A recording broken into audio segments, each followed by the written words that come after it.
Cette semaine, dans le Business Club, je me retrouve en plateau avec le serial producteur Patrick Spica.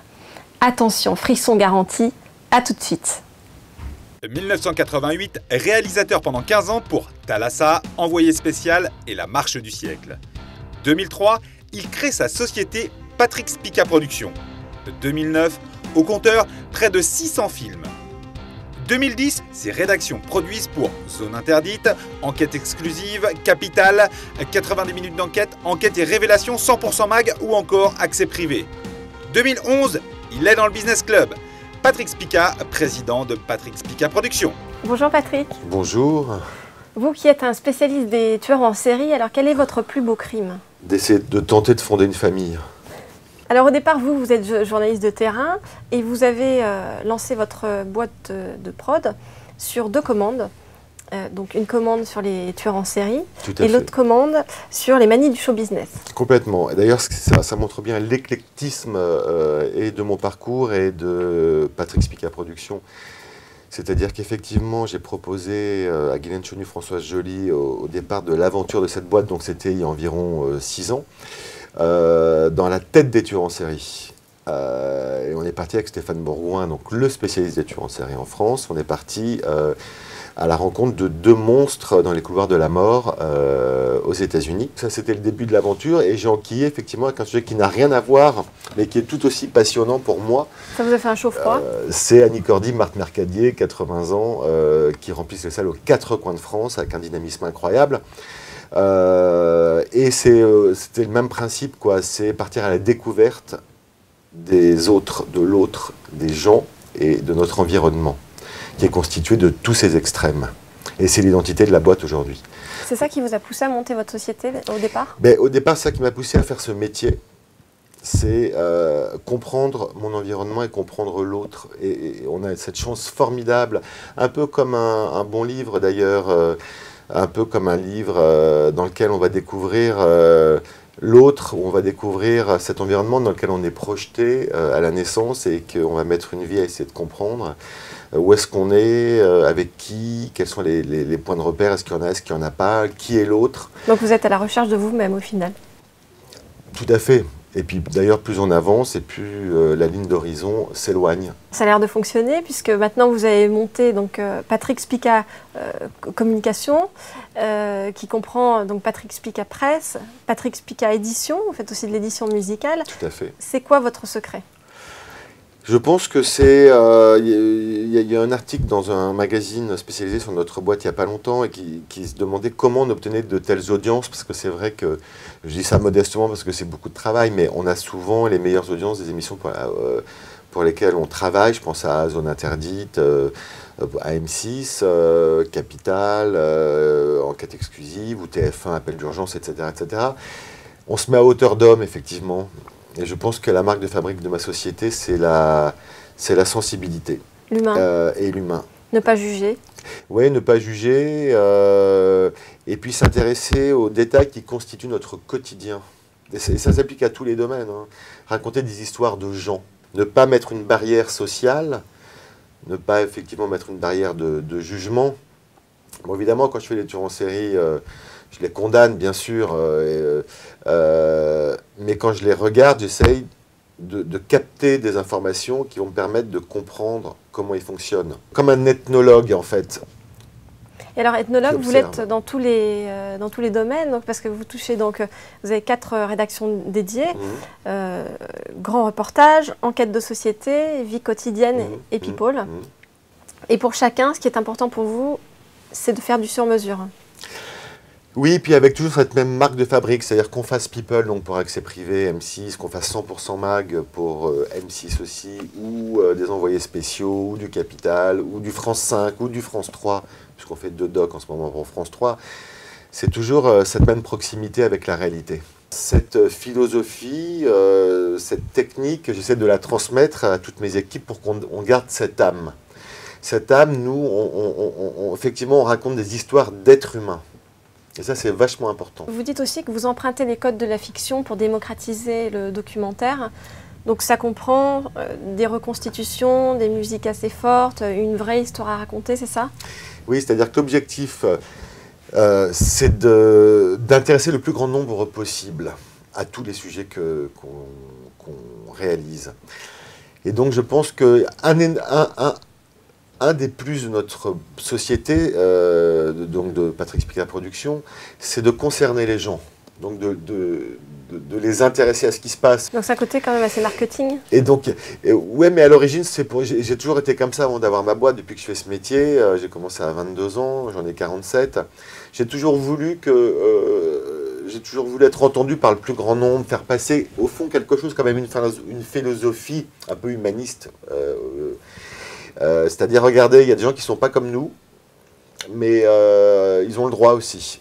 Il n'y a pas la panoplie du parfait être humain. N'existe pas. Je trouve n'existe pas. Chacun avec ses forces et ses faiblesses. On en est tous là. Je trouve que cette forme, effectivement empruntée à la fiction, où on raconte une histoire avec une vraie dramaturgie, un vrai suspense du début à la fin. Et le suspense, on trouve dans tous les sujets. Hein.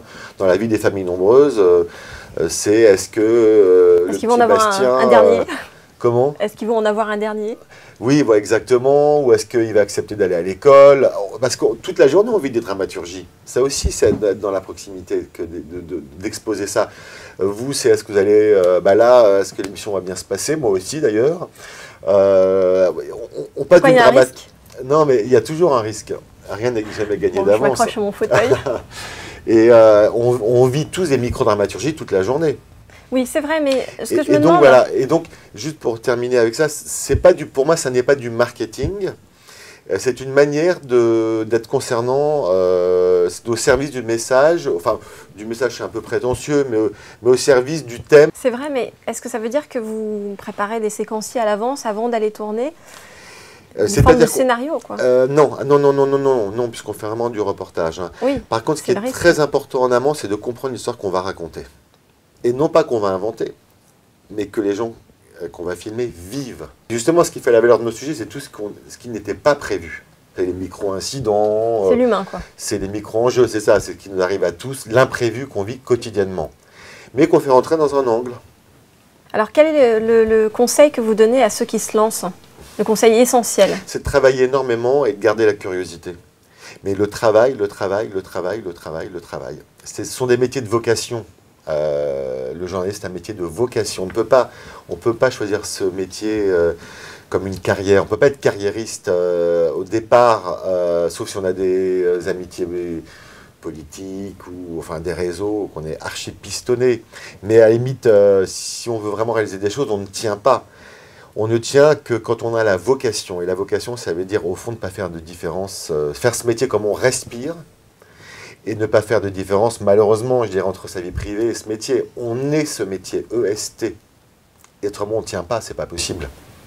Il faut trouver quelqu'un qui a les mêmes valeurs, en fond. Oui, c'est ça, quelqu'un qui a les mêmes valeurs, quelqu'un qui peut être indépendant, qui a besoin aussi, elle-même ou lui-même, d'indépendance. Effectivement, parce que pour ceux qui ont la vocation, ce métier est notre vie.